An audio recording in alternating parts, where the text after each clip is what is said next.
Natatakot ko bang magsimula? This is your sign. Start doing it now. No matter what happens, ang mahalaga ay sinubukan mo, di ba?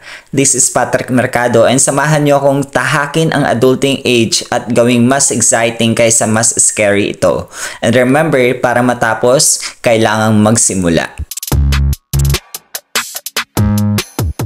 Good day, sunshine. So, this is officially it. Naisakatuparan ko rin. Actually, I have been aiming to start doing podcast since 2020, nung pandemic. Pero, ayun, I just didn't have the time and courage to do so. I was just trying to gain my confidence back then. Pero now, this year, I just turned 23 years old. So, kailangan ko nang i-push yung sarili ko and umalis sa comfort zone ko. So, you might be wondering why Magsimula Podcast yung title nito. Pati ako, hindi ko rin alam eh. Joke lang. Kasi I just felt like maraming times in the past na meron akong gustong gawing something pero hindi ko ginawa dahil takot akong magsimula. Alam mo yun, it's always scary to start something and plus, where do you begin? Paano mo sisimulan? And ang daming questions and factors na kailangang isaalang-alang, especially when you're just starting something new. And the thought na parang you don't know what the results would be, ganyan. Paano kung pangit ang kalabasan? Paano kung hindi magustuhan ng ibang tao o ng sarili mo mismo?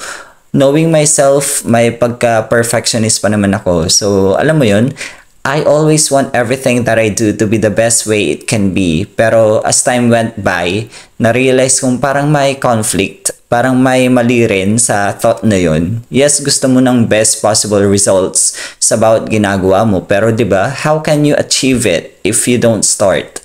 Paano ka magde-develop at mag-i-improve sa mga bagay na yon kung hindi mo sisimulan? No matter what, kung handa ka man o hindi, na-realize ko na mahalaga pa rin itry, mahalaga pa rin simulan. Para matapos mong isang bagay, kailangan mong magsimula. Ayun, so yun yung pinaka-motive o story behind the name of this podcast. It's all about starting from the scratch. I know it's scary in the start, pero sabi nga nung nabasa ko sa isang article, be scared and do it anyway. In short, do it scared. Yung takot, nawawala naman yun as you go along the process at kapag nasanay ka na. So, through this podcast, I aim to inspire other people out there, kung may nakikinig man sa podcast na to, to not be scared to try and start because it's always the first step that is scary to take. Pero, kailangan mo yun para makausad. Kagaya nitong podcast na to, parang natatakot akong simulan kasi wala pa akong equipment, like yung mic na maganda, yung sound at nakakapag-reduce ng ingay sa paligid, yung maganda sanang pakinggan yung boses ko pagkatapos mag-record ng episode, yung walang tahol ng aso o kukaok ng manok sa background. Pero ayun, kailan pa ba ako makakabili ng ganun? Baka matagal pa, 'di ba? Baka abutin pa ng taon. So, maghihintay pa ako ng isa, dalawa o ilan pang taon para lang magawa yung isang bagay na gusto ko. Pwede naman akong gumamit ng phone, mag-record doon at mag-edit sa CapCut, ganyan, para gumanda yung sound quality.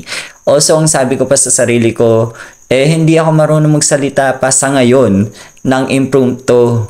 Baka mabulol ako, baka may masabi akong maling word o maling thought. Pero naisip ko, writer din naman ako. Pwede akong magsulat at basahin ko na lang yung script habang nagre-record, diba? So sabi ko pa, wala akong kamerang malinaw ang kuha. Pwede namang audio muna, diba? Like this. Alam mo yun?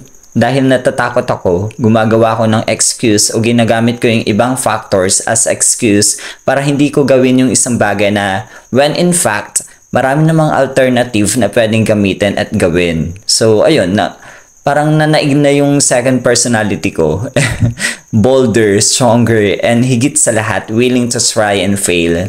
Wala namang masama sa trial and error when it comes to trying new things in life, diba? If anything, it teaches us to explore more and parang align siya sa concept ng never stop learning, na there's always a room for improvement, kaya huwag matakot, mag-try lang na mag-try.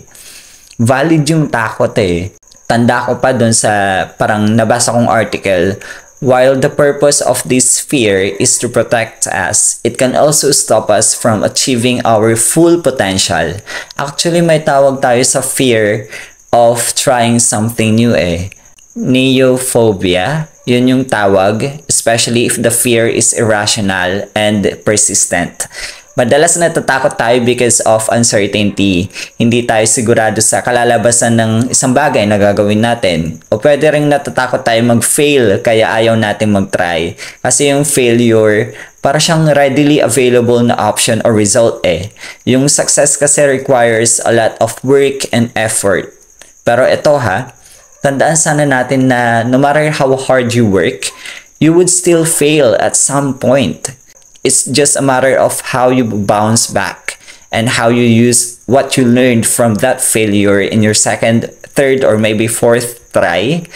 Kung meron mang kahanga-hanga sa mga tao, yun yung ability natin to try again after failing at sana i-maximize natin yun. So, to my future self, if ever man na mag-fail ka, sana mapakinggan mo to para maalalang you tried and no matter what it is that you love, it is worth the second try. Walang masama sa pagiging trying hard. Kapag sinabihan tayong trying hard ng ibang tao, sabihin natin mali sila. Because we are trying harder. At sabi nga ni Coach Laika Maravilla, hindi nakakahiyang matawag na trying hard. Mas nakakahiya to na try at all, di ba? And ito yung mga nagsasabi namang trying hard sa ibang tao, karaniwan sila yung takot mag-try. Dahil takot sila mag-fail. And guess what? Nai-stuck sila sa isang place. They don't grow. They're afraid to fail at nai-insecure sila dahil may ibang taong willing mag-try at handang mag-fail. Well, sa halip na kamuhian sila, let's just inspire them, no? The only thing that we can do in that matter is to hope na sana by being there, no? By being willing to move forward, try it, and be willing to fail, ma-realize din nilang walang masama sa pag-try and pag-fail. That's how life works in the first place. On the other hand, nabanggit ko rin kanina, no, yung isang factor na bumabalakid sa atin para magsimula, and that is yung pagiging perfectionist. The higher the expectations for yourself, the higher the fear of failure. Base nga sa isang pag-aaral o survey sa mga athletes, the fear of experiencing shame and embarrassment plays a central role in the relationship between perfectionism and the fear of failure. Pero pansinin nyo, yung mga hindi gaanong magagaling na player sa UAAP, sa college days nila, sila yung mas sikat at mas mahusay ngayon sa Pro League. Siguro dahil they never stop training, they never stop improving, they never stop trying.